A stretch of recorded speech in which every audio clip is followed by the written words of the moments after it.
기쁨과 열정에 대하여. 내 형제여, 만약 그대가 미덕을 갖추고 있는데 그것이 그대만의 미덕이라면 그대는 누구와도 공유하지 않은 채 혼자만 가지고 있다는 것이다.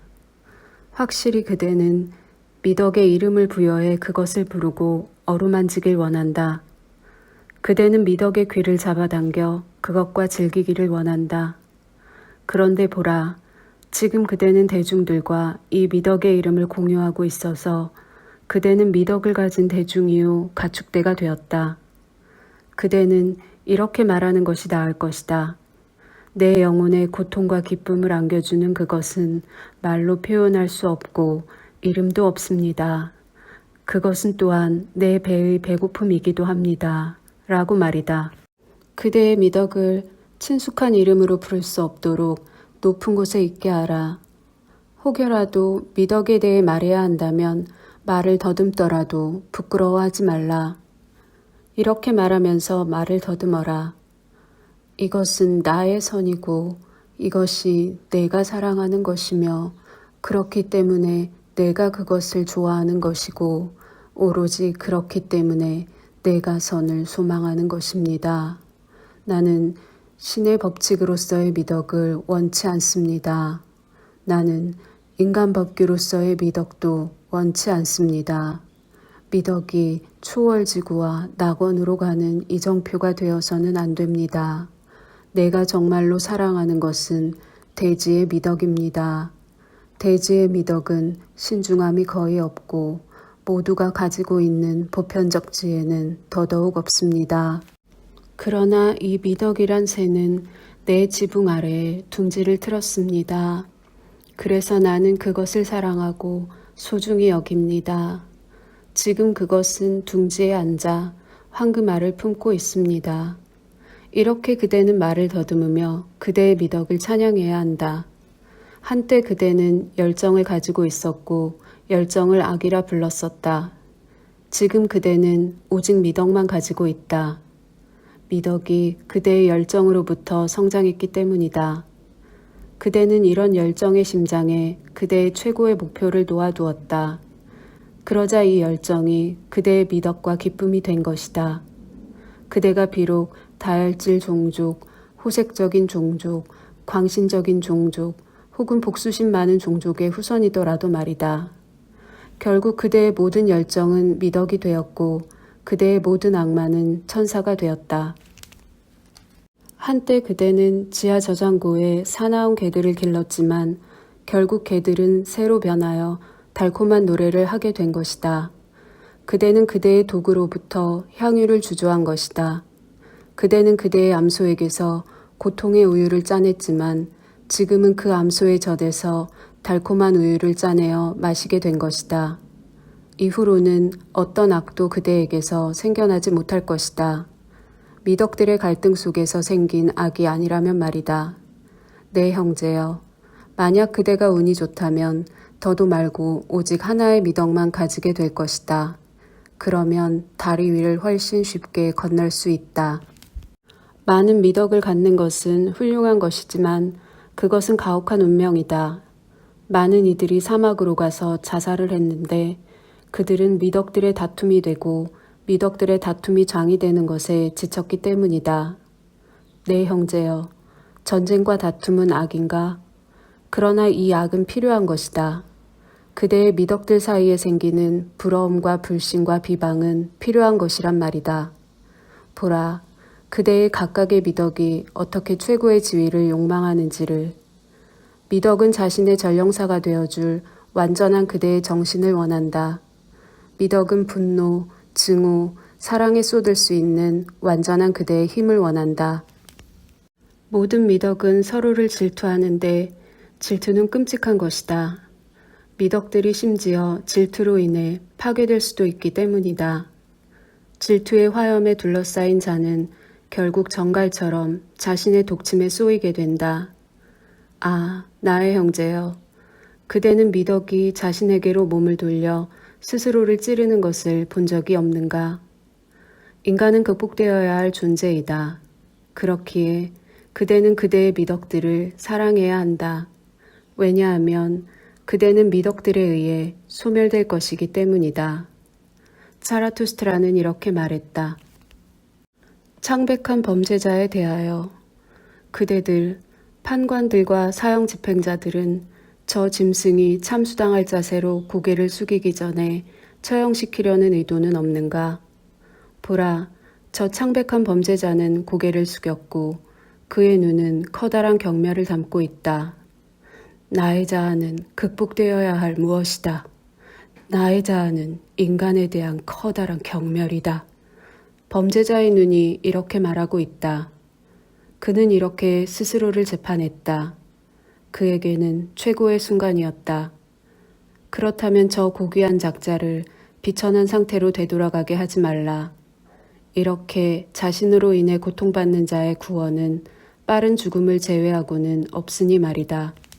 판관들이여, 그대들의 처형은 자비가 되어야지 복수가 되어서는 안 된다. 형을 집행한 후에는 반드시 그대 스스로가 삶을 정당화하도록 하라. 그대가 처형한 자와 화해하는 것만으로는 충분치 않다. 그대의 슬픔은 초인을 위한 사랑이 되어야 한다. 그래야 그대의 삶을 지속시키는 것이 정당화된다. 그대는 적이라고 말해야지 악인이라고 말해서는 안 된다. 병자라 말해야지 악당이라고 말해서는 안 된다. 바보라고 말해야지 죄인이라고 말해서는 안 된다. 그리고 그대, 진홍빛 법복을 입은 판관이여, 만약 그대가 생각으로만 저질렀던 모든 것을 큰 소리로 말한다면 모든 자들은 이렇게 소리칠 것이다. 이 더럽고 독살스러운 뱀을 없애버려. 그러나 생각이 이런 것이라면 행위는 또 다른 것이다. 게다가 이 또 다른 것도 아직은 행위에 대한 형상일 뿐이다. 인과관계의 바퀴는 생각과 행위 사이에서는 굴러가지 않는다. 형상은 이 창백한 인간을 창백하게 만들었다. 어떤 행위를 저지른 순간 그는 그 행위와 동일시되었다. 그러나 행위를 저지르고 난 후에 그는 그 행위의 형상을 견뎌낼 수 없었다. 이제 그는 어떤 행위의 가해자로서 자신을 영원히 바라보게 되었다. 나는 이것을 광기라 부른다. 그에게 있어서 예외가 규칙이 된 것이다. 분필로 그은 선이 암탉을 마법처럼 사로잡듯이 자신이 가한 타격의 선이 자신의 단순한 마음을 마법처럼 사로잡았던 것이다. 나는 이것을 행위 후의 광기라 부른다. 들어라, 그대 판관들이여. 또 다른 광기도 있다. 그것은 행위 이전에 온다. 아, 그대들은 이 광기를 가진 영혼 속으로 충분히 깊이 들어가 본 적도 없구나. 진홍빛 법복을 입은 판관이 이렇게 말했으니 말이다. 이 범죄자는 왜 살인을 했는가? 그는 훔치고 싶었기 때문이다. 그러나 내가 그대들에게 말하겠노라. 그의 영혼은 피를 원한 것이지 노획품을 원한 것이 아니었다. 그는 칼의 환희에 목말라 있었던 것이다. 그러나 이 광기를 이해하지 못했기에 그의 단순한 마음은 그에게 그렇지 않다고 설득하려고 이렇게 말한다. 피를 본들 그게 무슨 소용이 있단 말이냐? 하다못해 도둑질도 안 할 것이냐? 복수를 해야 하지 않겠느냐 말이다. 그러면 그는 자신의 단순한 마음에 솔깃한다. 마음의 말은 머리 위를 짓누르는 납덩이 같다. 그래서 그는 살인하는 동안 강도짓도 저지르고 만다. 그는 자신의 광기에 부끄럽고 싶지 않았기 때문이다. 그리고 또다시 그의 죄책감의 납덩이가 그를 짓누르면 또다시 그의 단순한 마음은 그렇게 멍해지고 그렇게 마비되며 그렇게 무거워진다. 그가 고개를 세차게 흔들 때에라야 그의 짐은 굴러 떨어질 것이다. 그러나 누가 고개를 흔들 수 있겠는가? 도대체 이 자는 어떤 자인가? 정신을 통해 세상에 도달하려는 한 무더기의 질병이다. 거기에서 질병들은 자신의 먹이를 잡고 싶어 한다. 도대체 이 자는 어떤 자인가? 자신들끼리는 좀처럼 사이좋게 지내지 못하는 한 무리의 사나운 뱀들이다. 그래서 그것들은 먹이를 찾으러 세상으로 각자 홀로 나선다. 보라, 이 가련한 육신을, 이 가련한 영혼은 육신이 무엇 때문에 고통을 받고 무엇을 욕망하는지를 제멋대로 해석했다. 가련한 영혼은 살인에 대한 욕망과 칼의 환희를 위한 탐욕으로서 그것을 해석했던 것이다. 악은 지금 병들어 창백해진 그를 덮친다. 그러면 그는 자신이 해를 입은 그 방식으로 다른 자들을 해하려 한다. 그러나 다른 시대에 또 다른 선과 악도 있었다. 한때 자기에 대한 의심과 의지는 악이었다. 그래서 병약한 자들은 이단자이고 마녀였다. 이단자이자 마녀로서의 그는 고통을 받았고 고통을 주기를 원했다. 그러나 이것은 그대들의 귀에 들어가지 않을 것이다. 그대들은 이 말이 자신의 선한 자들을 해친다고 나에게 말한다. 그러나 그대의 선한 자들이 도대체 내게 무슨 소용이란 말인가? 선한 자들의 많은 것들이 나를 역겹게 하긴 했지만 그것이 내가 의미하는 저들의 악은 아니다. 나는 저들이 이 창백한 범죄자처럼 죽을 수 있는 광기를 소유하기를 바랄 뿐이다. 진실로 나는 저들의 광기가 진리나 충성이나 정의로 불리기를 바란다. 그러나 저들은 오래 살기 위해 비참한 안락함 속에서 자신들의 미덕을 소유하고 있다. 나는 개울가에 있는 난간이다. 나를 붙잡을 수 있는 자, 나를 잡아라. 그러나 나는 그대의 목발이 될 수 없음을 명심하라. 차라투스트라는 이렇게 말했다. 읽기와 쓰기에 대하여 모든 글 중에서 나는 피로 쓰인 것만을 좋아한다. 피로 글을 써라. 그러면 그대는 피가 정신임을 발견하게 될 것이다. 익숙지 않은 피를 이해하는 것은 쉬운 일이 아니다. 나는 읽기만 하는 게으른 뱅이를 싫어한다. 어떤 자가 읽기만 한다면 글을 아는 자는 그 자를 위해 더 이상 아무것도 하지 않을 것이다. 그리고 다음 100년간에도 오직 읽기만 하는 자들만 있다면 정신 그 자체에서는 악취가 날 것이다. 모든 자들이 읽는 것을 배울 수 있다면 결국 쓰는 것뿐 아니라 사고하는 것도 망치고 말 것이다. 한때 정신은 신이었다. 그런 다음 인간이 되었고 지금은 심지어 천민이 되어가고 있다. 피와 금언으로 글을 쓰는 자는 읽혀지길 원하지 않는다. 그는 자신의 글이 외워져 기억되기를 원한다. 산악에서 가장 짧은 경로는 봉우리와 봉우리 사이이다. 그러나 그렇게 가기 위해 그대는 긴 다리를 가져야 한다. 금언은 봉우리에 해당된다. 그래서 금언을 듣는 자들은 거대하고 큰 키의 정신을 가져야 한다. 높은 산봉우리에 희박하지만 청명한 공기, 근처에 도사리는 위험, 즐거운 사악함으로 가득 찬 정신, 이것들은 서로 어울린다. 나는 도깨비들이 내 주변에 있기를 원한다. 왜냐하면 나는 용감하기 때문이다. 유령을 쫓아내는 용기는 자기 자신을 위해 도깨비들을 만들어낸다. 용기는 웃고 싶기 때문이다. 나는 더 이상 그대들처럼 느끼지 않는다. 내 밑으로 보이는 이 구름, 내가 비웃고 있는 이 검고 무거운 것, 정확하게 이것은 그대들의 천둥 구름이다. 그대들은 올라가길 원할 때 올려다본다. 그러나 나는 내려다본다. 왜냐하면 나는 이미 높이 올라와 있기 때문이다. 그대들 중 누가 웃으면서 동시에 높이 올라와 있을 수 있느냐? 가장 높은 산을 오르는 자는 모든 비극적 놀이와 비극적 진지함을 비웃는다. 용기 있고 태평하고 비웃고 폭력적인 것. 그것이 지혜가 우리에게 요구하는 것이다. 지혜는 여인이며 전사를 제외한 누구도 사랑하지 않는다. 그대들은 나에게 삶은 견디기 어렵다고 말한다.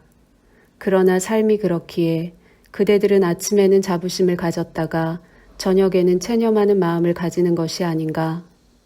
삶은 견디기 어려운 것이다.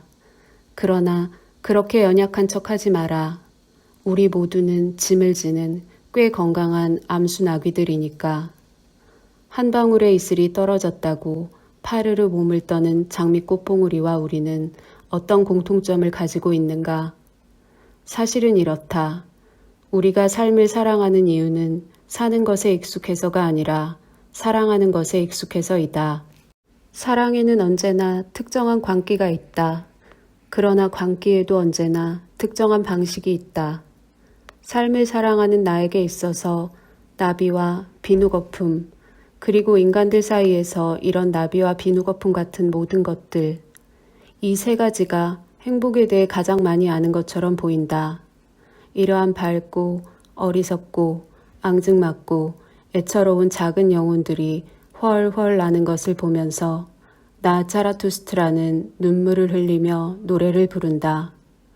내가 유일하게 믿는 신은 춤을 출 줄 아는 신이다. 나의 악마를 보았을 때 나는 그가 진지하고 철저하고 심오하며 근엄하다는 걸 발견했다. 그것은 중력의 혼이며 그를 통해 만물은 추락한다. 우리는 분노가 아니라 웃음으로 죽인다. 오라, 우리가 저 중력의 혼을 죽여버리자. 나는 걷는 법을 배웠다. 그 후로 달렸다. 나는 나는 법을 배웠다. 그 후로 나는 움직이기 위해 떠밀려질 필요가 없어졌다. 나는 지금 가볍다. 나는 날고 있다. 나는 내 아래에 있는 나 자신을 바라본다. 지금 신이 내 안에서 춤을 추고 있다. 차라투스트라는 이렇게 말했다. 산비탈의 나무에 대하여 차라투스트라는 한 젊은이가 자신을 피하고 있다는 것을 알아챘다. 그가 어느 저녁에 얼룩소라 불리는 마을을 둘러싼 산을 따라 걷고 있었는데 보라, 차라투스트라는 이 청년이 나무에 기대서 지친 듯이 계곡을 응시하고 있는 걸 발견했던 것이다. 차라투스트라는 젊은이가 앉아있는 나무를 잡고 이렇게 말했다. 내 손으로 이 나무를 흔들고 싶어도 나는 흔들 수가 없네. 그러나 우리에게 보이지 않는 바람은 나무를 괴롭히고 원하는 방향으로 구부릴 수 있지.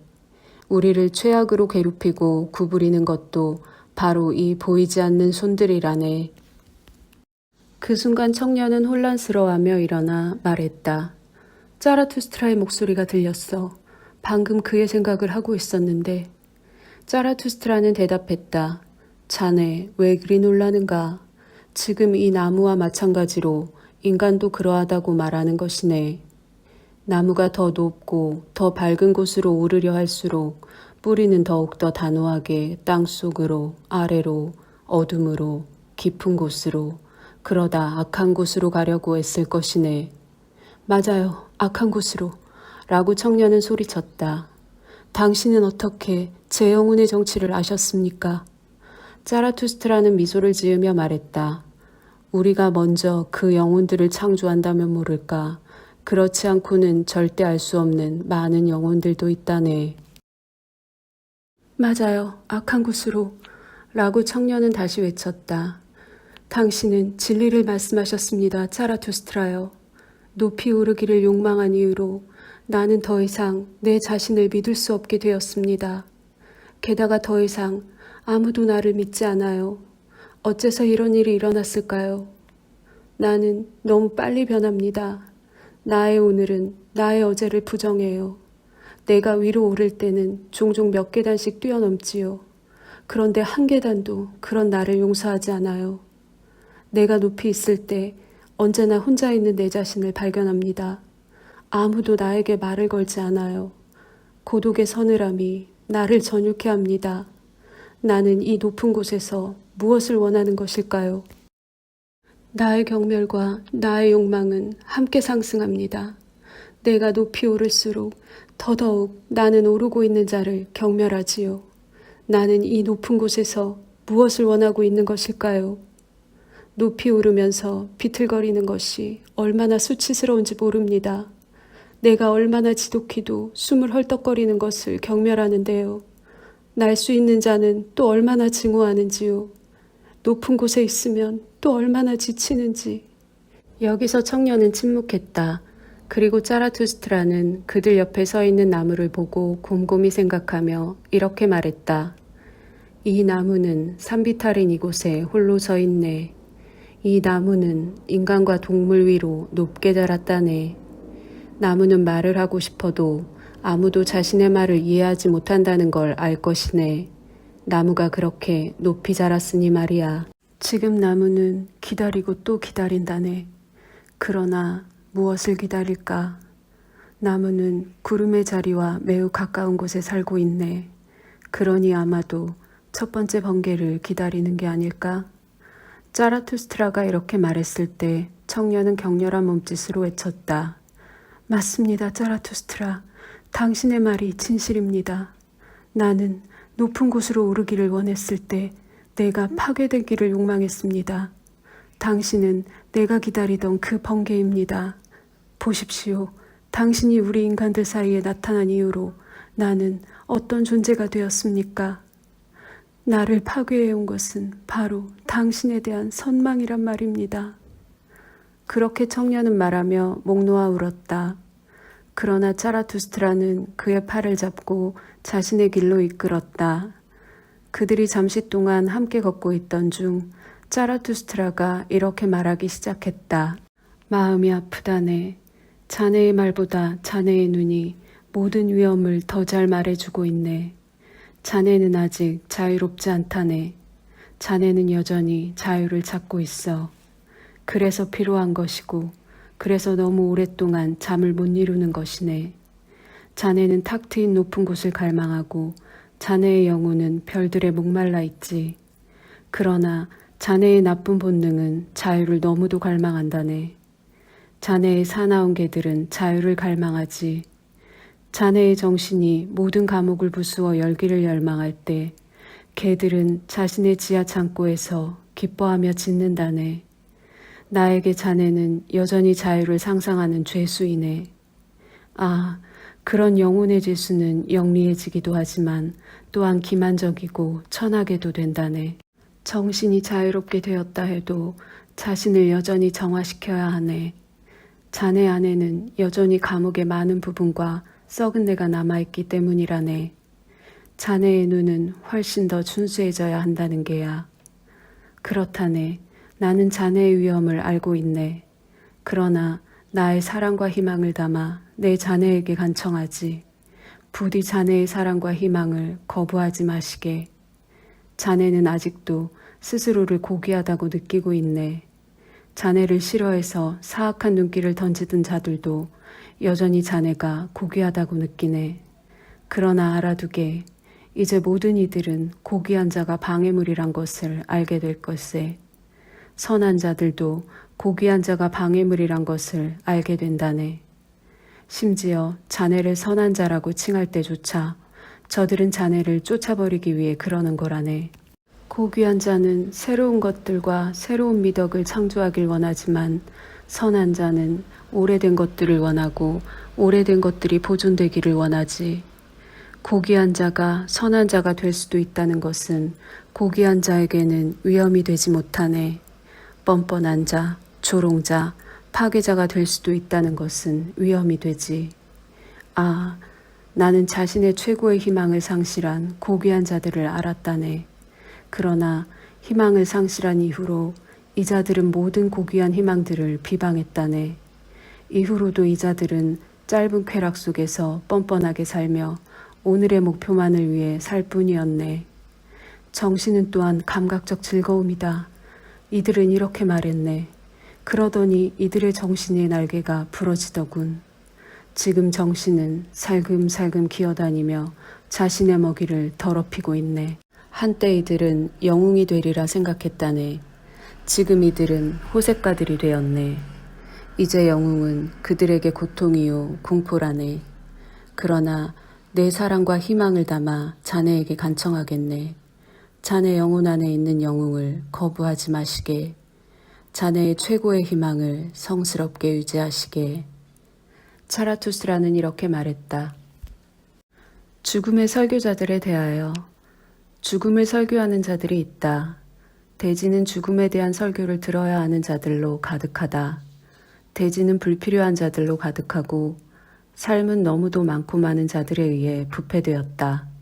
그러니 저들이 이 삶에서 벗어나 영원한 삶에 현혹되도록 내버려 두어라. 노란 인간들 혹은 검은 인간들. 죽음의 설교자들은 이렇게 불린다. 그러나 나는 다른 색을 보여주고 싶다. 자신 안에 맹수를 지니고 다니는 무시무시한 생명체들이 있다. 이들은 욕정을 선택하거나 자기 고행을 선택해야 한다. 이외에 다른 선택은 없다. 그런데 심지어 욕정조차도 자기 고행이다. 이 무시무시한 생명체들은 아직 인간이 되지 못했다. 이들이 죽음을 설교하도록 해서 스스로의 육신에서 벗어나도록 내버려 두어라. 폐병에 걸린 영혼들이 있다. 이들은 태어나자마자 곧 죽기 시작하고 태어나자마자 권태와 단념의 교리를 갈망하기 시작한다. 그들이 죽고 싶어 하니 우리는 이들의 소망을 인정해 주어야 한다. 이 죽은 자들이 깨어나지 않도록 그리고 이 살아있는 관들이 손상되지 않도록 잘 지켜라. 그들은 병약한 자나 노인이나 시체를 만나면 즉시 삶이 부정되었다고 말한다. 그러나 그렇게 말하는 저들이 부정된 것이고 존재의 한쪽 면만을 바라보는 저들의 눈이 부정된 것이다. 깊은 우울감에 휩싸이고 죽음을 유발하는 작은 불의의 사고를 갈망한 채로 저들은 그렇게 이를 악물고 기다린다. 혹은 저들은 사탕을 와락 움켜쥐면서 자신의 유치함을 조롱한다. 저들은 삶이라는 지푸라기에 매달려 있으면서 자신들이 아직도 지푸라기에 매달려 있음을 조롱한다. 저들의 지혜는 이렇게 이어진다. 삶을 살아가는 자는 바보이다. 그러니 살아있는 우리도 그런 바보들인 것이다. 삶에 있어서 가장 바보 같은 것이 바로 이 점이다. 인생은 고통일 뿐이다. 다른 이들은 이렇게 말한다. 이들은 거짓말을 하는 게 아니다. 그러니 그대는 반드시 삶을 끝내도록 하라. 고통뿐인 삶을 반드시 끝내도록 하란 말이다. 그리고 그대의 미덕의 가르침이 이렇게 되도록 하라. 그대는 자결해야 한다. 그대는 스스로에게서 목숨을 훔쳐내야 한다. 라고 말이다. 죽음을 설교하는 몇몇 자들이 이렇게 말한다. 욕정은 죄악이다. 그러니 우리는 이를 비켜가서 아이를 낳아 아버지가 되는 일은 없어야 한다. 다른 자들이 말한다. 출산은 힘든 일이다. 왜 계속 출산을 하는가? 우리는 출산을 해서 불행한 아이들만 가질 뿐이다. 저들 역시 죽음의 설교자들이다. 다른 자들이 또다시 말한다. 인간은 동정받아야 한다. 내가 가진 것을 가져가라. 나라는 인간 자체를 가져가다오. 내가 삶에 훨씬 덜 묶여 있으니 말이다. 저들이 진심으로 동정심이 많다면 이웃이 삶을 혐오하도록 만들려고 애쓸 것이다. 사악해지는 것, 그것이 저들의 진정한 선이 되기 때문이다. 그러나 저들은 삶에서 도망치기를 원한다. 저들이 사슬과 선물로 다른 자들을 삶에 좀 더 단단히 묶어둔들 그것이 저들에게 무슨 의미가 있겠는가. 그대도 마찬가지다. 삶이 절제되지 않은 노동이고 걱정거리인 그대여. 그대는 삶에 지쳐있지 않은가. 그대는 죽음의 설교를 들을 준비가 되었다고 생각되지 않은가. 절제되지 않은 노동, 그리고 신속한 것, 새로운 것, 낯선 것이 소중한 모든 그대들이여. 그대들은 스스로를 간신히 참아내고 있고 근면성은 이런 자신을 잊기 위한 도피이자 의지인 것이다. 그대가 삶을 좀 더 믿는다면 순간에 덜 헌신할 텐데 말이다. 그러나 그대는 기다림의 재주가 충분치 않고 심지어 게으름의 재주도 충분치 않다. 죽음을 설교하는 자들의 목소리가 어디에나 울려 퍼지게 하라. 그리고 대지는 죽음에 대한 설교를 들어야 하는 자들로 가득하다. 혹은 영원한 삶에 대한 설교를 들어야 하는 자들로도 가득하다. 나에게는 아무래도 상관없다. 만약 저들이 빨리 없어져 버리기만 한다면 말이다. 자라투스트라는 이렇게 말했다.